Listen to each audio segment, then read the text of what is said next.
You found it. Your home for the best content on your favorite team, the Fighting Tigers of LSU. Do us a favor, subscribe to the channel, leave your comments below, and be sure to smash that like button.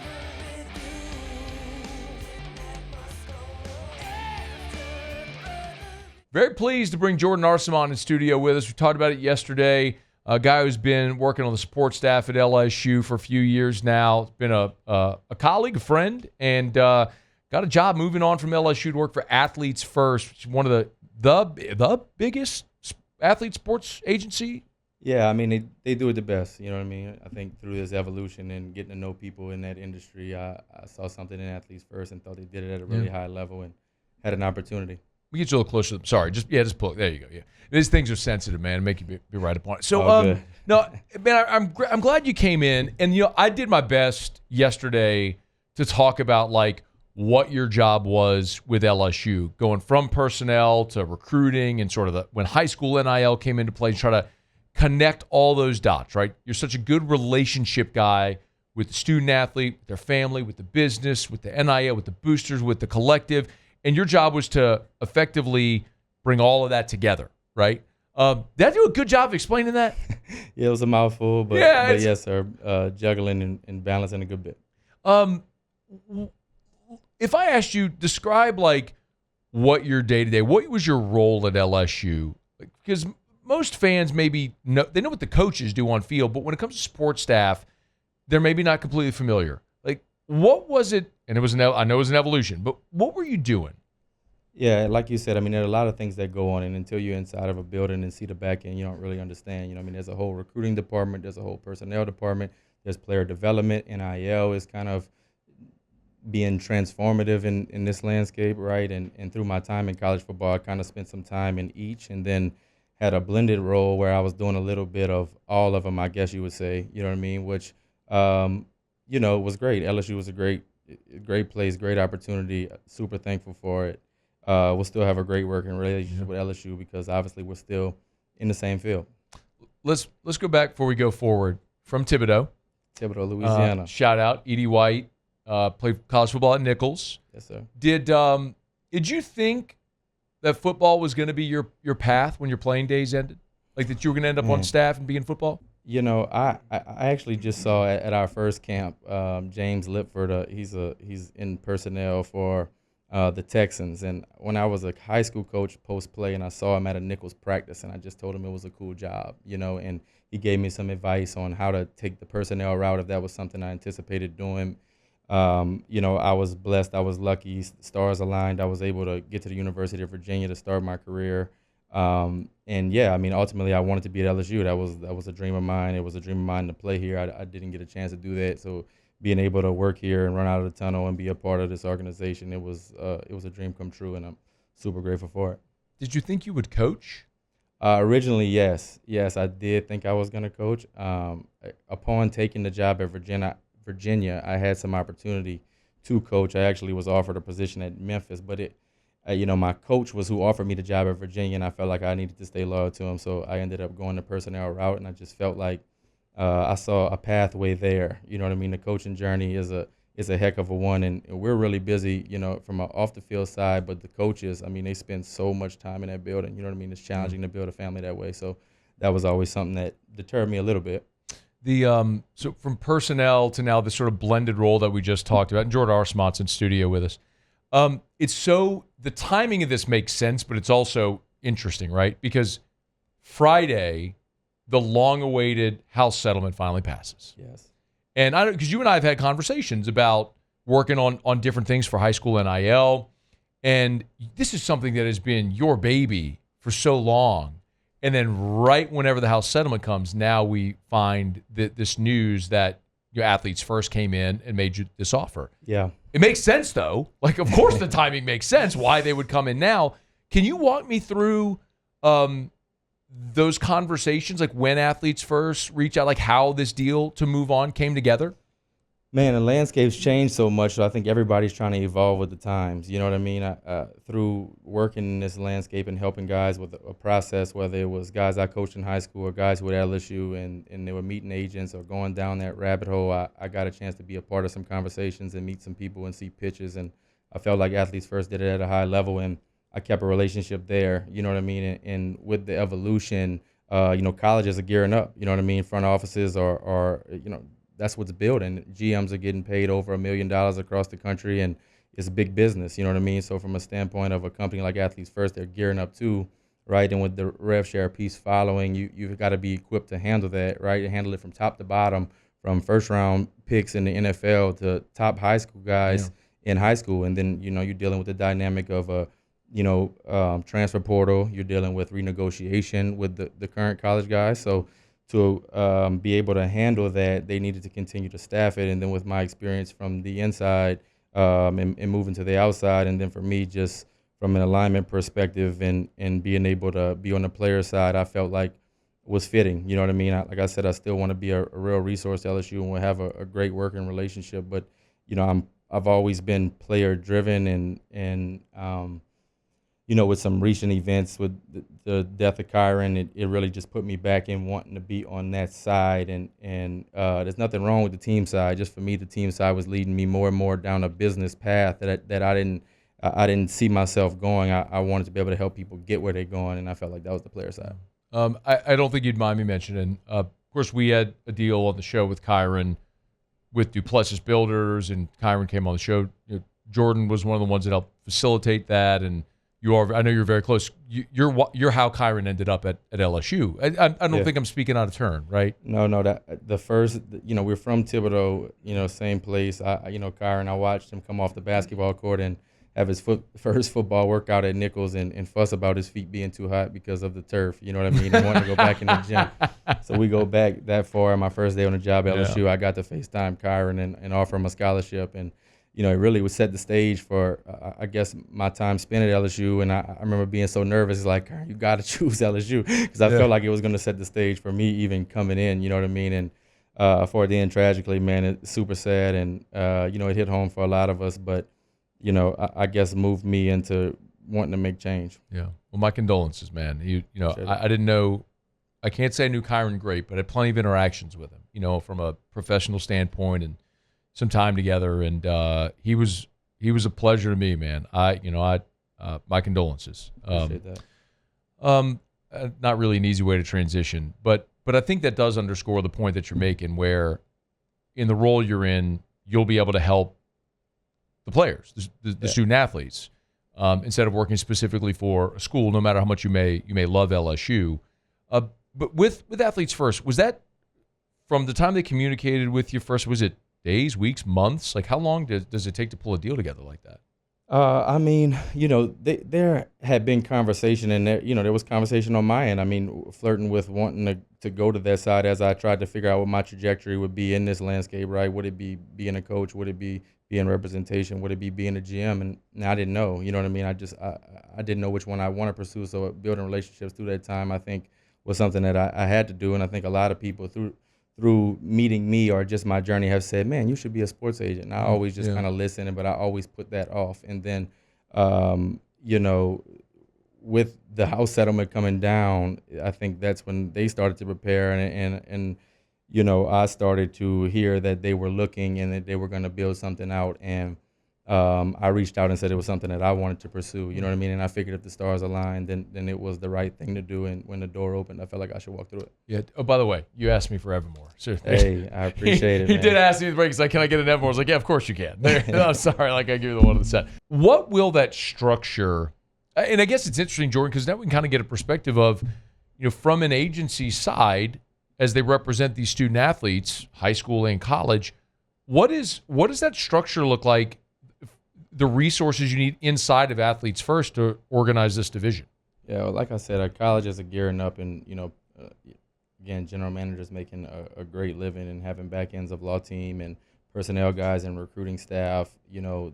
They're equipped to handle the business of this, right? So an agency like Athletes First is just gearing up to handle it as well, and to become a part of a team of whether it's a guy going into the NFL, a guy entering college, or a guy who's in college and and just restructuring his deal or renegotiation, quote unquote, right? So they do have personnel, staff members, just like a college would, and people who are coming from some major universities to eval and identify and to put a value in a law team to redline and help with the verbiage of contracts, and a group of people who are going out and recruiting, and people who are delivering a message. But whoever is delivering the message in the room with the general manager, has a group of people behind them and people who are really advanced in law and can make sure that the deal that you are signing that is contractual will be what it's supposed to be, and it'll be fair to the athlete. Yeah. Is NIL harder now with the revenue share era than it was, I'd say a month ago, but 6 months ago, 12 months ago? I don't think so. I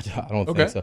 Maybe in some places it might be harder because last year, if it was seen as kind of like an uncapped year and people who economically can really spend a lot of money geared up and bought a roster, they may see it as harder to fit within a cap. But for places who didn't have very much money to guarantee $13.5 million just to football a year, it's a guaranteed amount of money. And then I think now that what'll separate you is how do you beat the cap. I think it's going to be a race. Which school can figure out to beat the cap and who can beat it the best. And that's why those guys are paid what they're paid, and that's why they're in those positions, is to be able to figure that out. So you're talking about NIL on top of whatever that cap, the rev share cap number is. So how do you do that? If you're a school, how do you do that? Well, I think that's to be determined, and I think this summer, as we get into the summer, you'll see a bunch of different approaches, and I think whoever does it the best is who will stand out. You know what I mean? And some people with your market will matter. You know what I mean? You saw guys in pro leagues finish their career in certain cities because of marketability. You know what I mean? And Baton Rouge happens to be a great one because it is a hub, and we do have some major businesses out of it, but a place that's in the middle of the sticks, your market value there in a particular community that doesn't have a lot of businesses may not be quite so high, but your following social media-wise and your presence will matter because there will be a clearinghouse, and your deal will have to fit within that metric. So we'll see how it continues to transpire. This is all brand new as of Friday, so this summer I think you'll see a lot, and you'll see how people adapt to change. We've talked a lot about that clearinghouse as well. So if you're not familiar, Deloitte has been hired, and in every NIL deal of $600 or more is going to go to this clearinghouse to be approved. Effectively, Deloitte is going to say thumbs up or thumbs down if you could do this deal. Like if it's requisite value, there's no more, here's $750K and there's a Facebook post or something. I don't know. I know my feeling on it, Jordan. I've said it. I don't know how Deloitte can manage that type of workload. I don't know if you know a number. I don't know a number, but I mean, I'm just doing the math in my head. The thousands of student athletes across all divisions, all sports, men and women, every NIL deal over $600. Tens of thousands, hundreds of thousands of deals. I don't know how you do it all. Like, do you think it's doable for Deloitte to be able to do this? I think it'll be a challenge, and I think it'll be a challenge to maintain. Like you said, if this is a free enterprise and this is America, so if you feel like somebody's value is something and you're willing to pay it, and they feel like their value is that and they're willing to accept it, then that becomes the new market. So I do think Deloitte will do their best, and I think putting some structure around it was needed because it just was getting so crazy, so crazy, and to try to have a metric to have people operate from a cap and get creative on how to beat it, but not necessarily just have unlimited funds. I think that was the thought, but how it's policed will be interesting, you know what I mean? And it'll be based on notoriety and social presence, I guess, a fair market value, quote unquote, for somebody of your notoriety. But again, like you said, if I feel like I'm worth $1 million, you feel like I'm worth $1 million, and shoot, man, I feel like I'm $1 million. By definition, market value is what someone in the market is willing to pay you. If someone's willing to give you $1 million for a social media post or to appear in a photo shoot, like that's what you're worth. Yeah. Someone's willing to pay it. I mean, it's. I think it's a fascinating time, man. How all this it continues to evolve. I'm sure we'll see lawsuits and all this kind of stuff, but we're unwinding a century of bad practices by the NCAA, and it's fascinating to watch. Jordan Arcement's in studio with us. A couple more minutes here. How do you think, as you leave the LSU program, how do you think LSU is positioned in this space right now?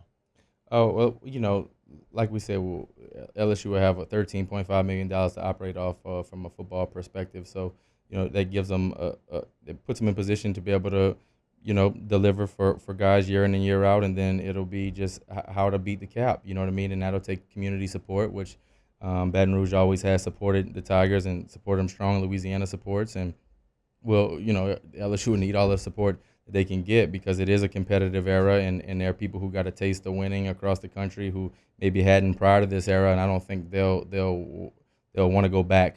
So Yeah. I do think business communities in different areas across the country will step up and try to be the difference in this new era. So Baton Rouge will have to do the same for LSU to continue to operate on the level that they have. I know the it's funny how we say it like the front office, but I guess it seems like such an NFL term, but I guess it's what we say now, right? I mean, Yeah. Because it's what it feels like if you got a GM and player personnel and all different types of stuff. It feels like LSU's got a good group there assembled. I mean, I've gotten to know a lot of you guys, and man, I've always been impressed by the attention to detail and the work, and obviously the results. Yeah. Working with those guys in the quote unquote front office, do you feel like that LSU got a good group there that's assembled right now from Austin on down? Definitely. I think LSU does everything at a high level, you know what I mean, and hired the right folks. And, Austin's done a great job since coming to Ole Miss and helping set up this rev share era, and now the evolution is here, you know what I mean? So I think, great group who will rally and make sure the Tigers remain competitive. Yeah, man. Are you going to stay here, or do you move? I'll be on the move, but I'll have I'm a spot in Baton Rouge, and I'll be here, and again, want to be able to be a resource, and my community relationships are strong here, and my relationships in the building are strong at LSU, and I grew up on LSU football, man. So I'll always follow and be involved one way or another. Are you will you be a registered sports agent? Will that be like your job? Like, is that? I mean, I guess I'm asking, like, working in athletes first. Are you an agent? I guess I don't know how the structure. I would be considered an agent. I'm going to represent collegiate and top high school guys, and then take the certification test to represent guys on the NFL level. So that's just a little bit of a process to do it that way. But get my foot in the door and doing it with a great team, with some great people who I've met over the years who may not have even came to LSU and went somewhere else, but the relationship remained, right? So that'll be fun to circle back with some old relationships and help them, along their journey, and then, get certified, and then and follow them through that path, right, from start to finish, and just be able to be a resource in any way that I can and get those dudes where they're going. If you were going to say, like, to the person listening, it's an LSU fan, right? What they can do in this era, who just wants their team to continue to win and be competitive, like, what would you suggest the LSU fan listening, watching do? Yeah, I think get involved in the high school NIL market. There are entities that are being created and are created and operating, and to help adapt. Voyager Brands will be one that'll help facilitate some marketing deals for guys who do commit to LSU, and businesses want to ride the marketing wave. And TD Athletic Foundation that supports underprivileged youth and serves in many ways for young athletes. I think will also be a real help with this landscape. But I would say get involved, as a community, get involved and support, and support these young men. You know what I mean? That's a big part sometimes, especially early on. Just that little bit of help makes all of the difference. You know what I mean? If some people, come up in some rough situations, man, and are able to, move out of places that maybe had a hole in the floor and move into an apartment, or didn't have any car and now will be able to, get a lease and pay the insurance and drive a vehicle for their senior season until they do get to, college and get that rev share deal. But a little goes a long way, and I think those two entities are committed to helping, you know what I mean? And there are other companies who help on their own and do some one-off stuff, like Derek, you mentioned, you know what I mean? Once he did the deal with Kairen, he then ventured into the high school NIL space and did Harlem's deal, you know what I mean? And Harlem was one of those kids that got to drive a car for his senior year and was really grateful, and Derek saw a return, you know what I mean? He's like, I didn't know how much I'd get, man. I built some pools off this. So it was cool to see. It was cool to see that happen for Derek and for the boys. You know what I mean? And, it works. Yeah, and hope to see it continue. People want to, like, you mentioned Derek. That's Derek Duplessis. Has been a great sponsor of the show. We did that sit down where I went sat with Harlem on that Sunday, and they chopped up the content, and Harlem came on the show. We got to meet Harry as well, his dad. Who's shout out, dude. I got to see the practice at spring Shout ball, out, man. Harry. We probably spent me and Harry probably chopped it up for about 30 minutes, man, just watching practice and talk to him like how proud he is to watch his son play. I mean, how cool is that? Awesome. But it is true where there is an extension that's a great benefit for the young person that can greatly benefit the business as well. And you talk about goodwill. I mean, Derek's told me point blank, like, he's had people who said, "You support LSU, so I'm gonna hire you to build my pool." I mean, right? Like, it matters. It matters a lot, man. Jordan Arcement hanging out with us here for a couple minutes, man. I appreciate you for coming in the studio. I know it's a busy time in your life, man. So to carve out a few minutes to pop in here, I do appreciate it. You know that, man. Wish you luck, and we'll be in touch. Yes, sir. Appreciate you having me. Hey, thanks so much for watching. Please leave your comments. I love to interact, and be sure to hit the red subscribe button below.